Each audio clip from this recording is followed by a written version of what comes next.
How's it going, guys? Little project I've been working on. I got some air horns from Harbor Freight. Had a pneumatic grease gun that I took apart, and I applied the air horns to it. Now I can hook it up to the compressor. So I'm gonna get a sound bite of it now. Nice, lightweight, made out of aluminum.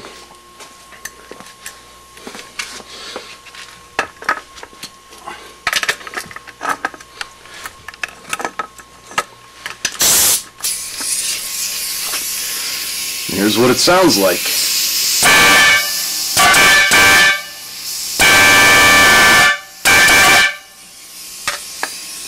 Pretty fucking loud, huh?